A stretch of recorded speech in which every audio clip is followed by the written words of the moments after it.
सब कुछ बर्फ से ढकी उस प्राचीन दुनिया से शुरू होता है, जहां जीवन अब धीरे धीरे बदल रहा है।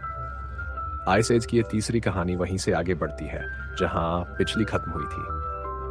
मैनी एक विशाल मेहमत, उसकी पत्नी एली और उनके दोस्त सिड एक स्लॉथ, डिएगो एक शाबक बाघ और स्क्रैट गिलहरी जैसा जीव जो हमेशा एक एकोर्न के पीछे भागता है, सभी अब एक नए दौर से गुजर रहे हैं। शुरुआत होती है एक नए जीवन की प्रतीक्षा से।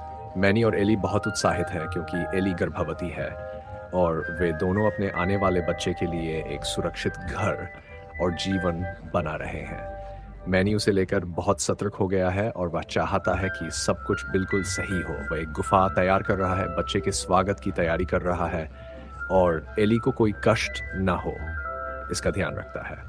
वहीं दूसरी ओर सिड अकेलापन महसूस कर रहा है। सिड को लग रहा है कि उसके सभी दोस्त बदल रहे हैं, अब उन्हें उसकी जरूरत नहीं रही। मैनी अब अपने बच्चे में व्यस्त है। डिएगो अकेले निकलने का सोच रहा है क्योंकि उसे लग रहा है कि वह अब शिकारी की तरह तेज नहीं रहा। मैच और स्क्रेड हमेशा अपने एकोर्न के पीछे भागता रहता है। इसीलिए अकेलेपन में सिड को देते हैं 3 अजीब अंडे। एक दिन वह बर्फ में चलते हुए एक भूमिगत गुफा में गिर जाता है और वहां उसे 3 बड़े बड़े अंडे मिलते हैं। वह उन्हें घर घर ले आता है और उन्हें सेने लगता है, ये सोचते हुए कि वह पिता बन जाएगा। लेकिन कुछ ही दिनों में इन अंडों से निकलते हैं 3 डायनासोर। सिड अब खुद को पिता मान बैठता है और इन डायनासोर बच्चों की देखभाल करने लगता है, पर यह सब एक बड़ी मुसीबत का कारण बन जाता है।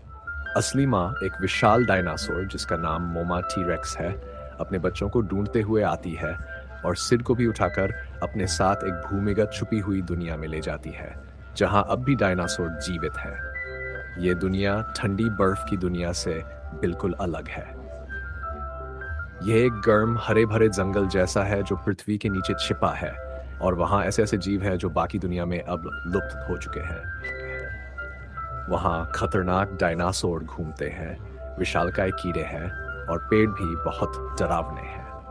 मैनी, एली, डिएगो और एली की दोस्त क्रैश और एडी सिड को बचाने निकलते हैं। जब उन्हें पता चलता है कि सिड को एक डायनासोर ले गई है, तो वे बिना समय गंवाए उस रहस्यमयी दुनिया में पहुंचते हैं। वहां उनकी मुलाकात होती है एक नया और मजेदार किरदार से, बक, जो एक आंख वाला बहादुर, पागल और मजाकिया जीव है जो वर्षों से इसी डायनासोर की दुनिया में रहा है और सबसे बड़े शिकारी रूडी नाम के डायनासोर से लड़ रहा है। बक उन्हें रास्ता दिखाता है और बताता है कि यह दुनिया कितनी खतरनाक है। रुड नाम का विशालकाय डायनासोर जिसने बक की एक आंख फाड़ दी थी, अब भी वहां का सबसे बड़ा शिकारी है। बक ने उसे हराने की कसम खा रखी है। वह मैनी और उसके दोस्तों को सिड तक पहुंचाने में मदद करता है। इस बीच सिड अपने 3 डायनासोर बच्चों के साथ रह रहा है और जब असली माँ आकर उसे अपने साथ ले जाती है तो वह डरता जरूर है, लेकिन धीरे धीरे वह माँ डायनासोर भी सिड को अपना लेती है। वह सिड को नुकसान नहीं पहुंचाती, लेकिन जब बाकी डायनासोर उसे खा जाने को दौड़ते हैं तो वह उसे बचाती है। टीम एक एक करके कई खतरों से गुजरती है। ज्वालामुखी, डरावने पौधे, भूख से तड़पते डायनासोर। लेकिन बक की बहादुरी और सभी दोस्तों के एकजुट होने से आखिरकार सिड तक पहुंच जाते हैं। बड़ी लड़ाई होती है जब रूड हमला करता है। सिड को वापस लाते समय वह भयानक टी-रेक्स रूड आता है और उन सबको मार डालने की कोशिश करता है। मैनी और बक मिलकर उससे लड़ते हैं, लेकिन वह बहुत ताकतवर होता है।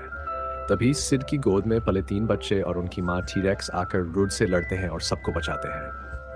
आखिर में सिड वापस आ जाता है और बक वहीं रह जाता है। सभी सुरक्षित अपने बर्फीले घर लौटते हैं। बक, जिसे दुनिया से प्यार है, वहीं उस रहस्यमय जगह में रुकने का फैसला करता है क्योंकि वह रूड के बिना जीवन की कल्पना नहीं कर सकता। सिड समझ जाता है कि उसका परिवार उसके दोस्त ही है।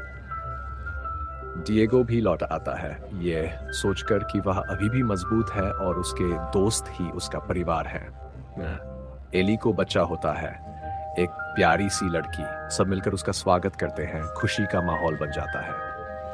मैनी अपने बच्चे के साथ भावुक होता है और सभी पुराने दोस्त एक नई शुरुआत के साथ फिर से जुड़ जाते हैं। वहीं स्क्रेड और उसकी नई साथी स्क्रेडी के बीच हमेशा की तरह लड़ाई चलती रहती है, एकोर्न के लिए। एकोर्न उनका प्यार भी है और दुश्मन भी, लेकिन स्क्रेड आखिर में फिर अकेला रह जाता है क्योंकि उसका एकोर्न उसके प्यार से बड़ा है। इस प्रकार Ice Age Dawn of the Dinosaurs की ये रोमांचक, मज़ेदार और भावनात्मक यात्रा खत्म होती है। ये फिल्म हमें सिखाती है कि परिवार सिर्फ खून के रिश्तों से नहीं बनता, साथ निभाने, त्याग और प्यार से बनता है। अगर आपको ये कहानी पसंद आई हो तो वीडियो को लाइक करें, चैनल को सब्सक्राइब करें और कमेंट में बताएं अगली कहानी कौन सी होनी चाहिए।